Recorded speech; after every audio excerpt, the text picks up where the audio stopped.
राहुल और सीमा की मुलाकात एक ग्रुप चैट में शुरू हुई थी। कॉलेज के पुराने दोस्तों के रीयूनियन के दौरान सभी के व्हाट्सएप ग्रुप में ताजगी भरे मैसेज और हंसी मजाक का सिलसिला चल रहा था। राहुल एक जोशीला, आधुनिक युवा जो अपनी कहानी के हर पल को जीता था, और सीमा एक आत्मनिर्भर, समझदार लड़की। दोनों की नजरें डिजिटल स्क्रीन पर पड़ गईं। राहुल: हाय, तुमने ये ग्रुप मैसेज पढ़ा? लग रहा है फिर से कॉलेज के दिन लौट आए। सीमा हंसते हुए: हाँ, लेकिन अब हमारे पास व्हाट्सएप है जहां हर बात तुरंत होती है। दोस्ती की सीधी शुरुआत थी, हल्की फुल्की बातों में, जैसे समय भी रुका हो। कुछ दिनों की लगातार बातचीत में राहुल और सीमा ने अपनी अपनी दिल की बातें खोली। राहुल ने अपनी फोटोग्राफी के शौक, सपनों और भविष्य की योजनाएं बताई, जबकि सीमा ने अपने करियर, कला और जिंदगी के अनुभव साझा किए। व्हाट्सएप की छोटी छोटी बातों में गहराई समा गई थी। हर मैसेज के साथ उनके बीच हल्की सी उत्सुकता और झलक बढ़ी। राहुल: कल मैंने सूर्योदय की तस्वीर ली। ऐसा लगता था जैसे आसमान भी हमारे लिए मुस्कुरा रहा हो।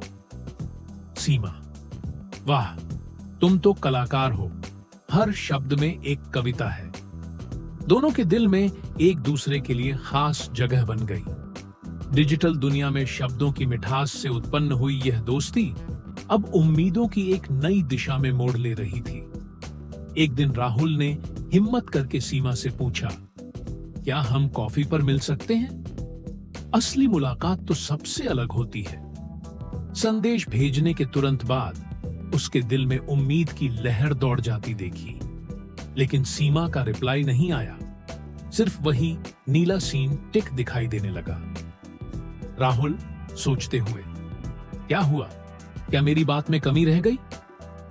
मन में सवाल हर मैसेज के साथ बढ़ता गया दिल का दर्द। व्हाट्सएप की इस दुनिया में सीन का मतलब अचानक ठंडापन और अनसुलझे सवालों की तरह था। राहुल के मन में जलन और उलझन धीरे धीरे जगह लेने लगी। राहुल अपनी बेचैनी छुपा नहीं पाया। उसने सीमा को कई मैसेज भेजे। क्या सब ठीक है? मिलने का मन है, बताओ कब? पर हर बार संदेश पढ़ने का सिर्फ वही सीन दिखा। थक कर राहुल ने तय किया कि वह सीमा से आमने सामने बात करेगा। दोनों एक शाम को एक सामाजिक कार्यक्रम में मिले, जहां बातचीत थोड़ी औपचारिक थी। सीमा ने धीरे धीरे बताया कि उसे अक्सर बहुत सारे मैसेज और सोशल मीडिया की चालाकी से उबान लग जाता है। वह यह व्यक्त करने लगी कि डिजिटल दुनिया में कभी कभी हम असल भावनाओं से दूर हो जाते हैं। सीमा: देखो राहुल, व्हाट्सएप पे हर बात त्वरित होती है, पर कभी कभी मुझे लगता है कि हम असली जुड़ाव को भूल जाते हैं। राहुल: पर जब तुमसे बात करनी हो तो हर सीन मेरे दिल को चोट देता है। शायद हम दोनों को समझना चाहिए कि असली रिश्ते में सिर्फ टेक्स्ट नहीं, बल्कि भावना भी बांटी जाए। इस मुलाकात ने राहुल के दिल में सवाल पैदा कर दिए। क्या यह रिश्ते की कमी थी या समय का खेल था? डिजिटल दुनिया में संवाद की तीव्रता ने वास्तविकता के इमोशंस को थोड़ा फीका कर दिया था। उस शाम के बाद राहुल के दिल में गहरी खलबली मची। उसने महसूस किया कि आधुनिक रिश्तों में कभी कभी टेक्स्ट के जरिए जुड़ने का मजा ही कम पड़ जाता है।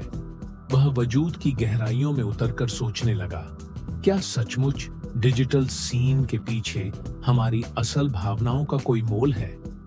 राहुल ने एक ब्लॉग लिखा, जिसमें उसने अपने दिल के जज्बात और अनुभव साझा किए।